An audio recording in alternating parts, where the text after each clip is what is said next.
भारत बन गया है अब 3.1 ट्रिलियन डॉलर की इकोनॉमी। हाल ही के मीडिया रिपोर्ट के जीडीपी एस्टीमेट से यह दावा किया जा रहा है कि भारत तकरीबन 3.1 ट्रिलियन डॉलर की इकोनॉमी बन गया है। बट ये रिपोर्ट्स कहाँ से आई हैं, आगे भारत का फ्यूचर जीडीपी में कैसा होने वाला है और असलियत में यह जीडीपी किस हिसाब से आंकी गई है, यही सब हम इस वीडियो में डिस्कस करेंगे। अगर हम बात करें ग्रॉस डोमेस्टिक प्रोडक्ट की, तो एक साल के अंदर एक देश की सीमा में देश के नागरिकों के द्वारा और वो लोग जो देश में बाहर से आए हैं और देश में काम कर रहे हैं उनके भी द्वारा जितनी भी वस्तुएं बनाई जाती हैं और जितनी भी सेवाएं प्रदान की जाती हैं, उन दोनों की वैल्यू को उस देश की जीडीपी माना जाता है। पर इन सेवाओं और वस्तुओं की जो वैल्यू है वह भी दो प्रकार की होती है। एक तो फैक्ट्री कॉस्ट के आधार पे होती है और एक होती है मार्केट प्राइस के आधार पे। और जब हम जीडीपी की वैल्यू को मार्केट प्राइस के हिसाब से देखते हैं तो उसे नॉमिनल जीडीपी कहा जाता है। और इसी नॉमिनल जीडीपी के आधार पे देखा जाए तो भारत 3 ट्रिलियन डॉलर की इकोनॉमी बन गया है। अगर नॉमिनल जीडीपी के आधार पे देखें तो भारत फ्रांस को पीछे छोड़ते हुए दुनिया में 6वें नंबर पे आ गया है। बेसिकली नॉमिनल जीडीपी के जो डाटा है वो 3 अलग अलग विदेशी संस्थाओं के द्वारा जारी किए जाते हैं। तो हाल ही में आईएमएफ के द्वारा जो डाटा जारी हुआ है उसके आधार पे हम 3 ट्रिलियन डॉलर की इकोनॉमी बन गए हैं। हालांकि यूएन और वर्ल्ड बैंक का डाटा पिछले 2 साल से जारी भी नहीं हुआ है, तो जब यह जारी होगा उस आधार पे भी हम लोग 3 ट्रिलियन डॉलर की इकोनॉमी बन चुके होंगे। ऑल्सो अगर हम लंदन बेस्ड जो थिंक टैंक है IHS मार्केट, उसकी रिपोर्ट को भी देखें, जिसको काफ़ी देशों में अपनी पॉलिसी मेकिंग तक के लिए यूज किया जाता है, उसके आधार पे भी भारत 3.1 ट्रिलियन डॉलर की इकोनॉमी बन चुका है।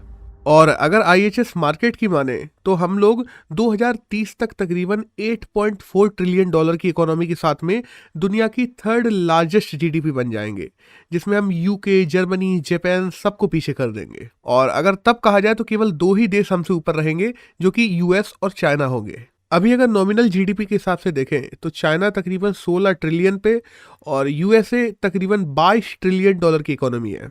हालांकि अगर इस एक्सपोनेंशियल ग्रोथ में भागीदारी की बात करें तो 2 चीज़ें हैं जो इसमें सबसे बड़ा रोल निभाएंगी। एक तो इंडिया में अभी जो 50 करोड़ इंटरनेट यूजर्स हैं वो 2030 तक बढ़ के तकरीबन 110 करोड़ हो जाएंगे। और दूसरा, भारत की जो जनसंख्या लगातार बढ़ रही है वो भी इंडिया की परचेसिंग पावर बढ़ाएगी, जिससे हमारी जीडीपी एक्सपोनेंशियली ग्रोथ करेगी। साथ ही साथ इस रिपोर्ट के बाद हमारी भारत की ministry of statistics and programme implementation के द्वारा भी फर्स्ट एडवांस एस्टीमेट को लॉन्च कर दिया गया है। फर्स्ट एडवांस एस्टीमेट बेसिकली साल में बजट के पहले लॉन्च किया जाता है, जिसके द्वारा एक एस्टीमेट लगाया जाता है कि आने वाले साल में भारत की ग्रोथ किस प्रकार रहेगी।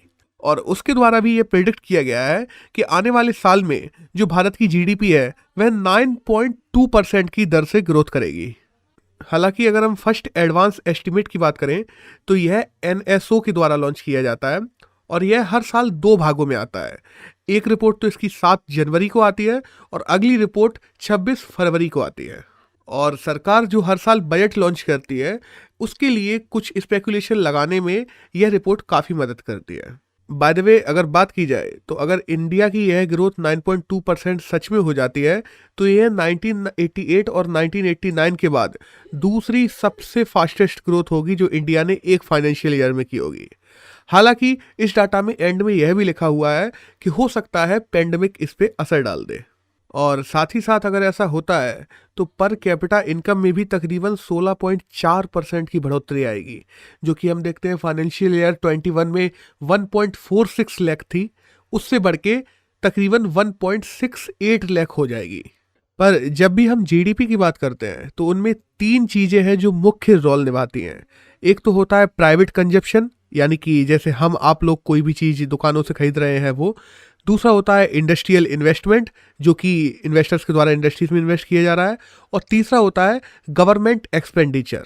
अगर पिछले साल देखा जाए तो गवर्नमेंट एक्सपेंडिचर को छोड़ के प्राइवेट कंजप्शन और इंडस्ट्रियल इन्वेस्टमेंट दोनों ही माइनस में रहे थे, और इस साल दोनों ही तकरीबन 6.9 और 15% की दर से बढ़ेंगे, ऐसा इस रिपोर्ट में कहा गया है।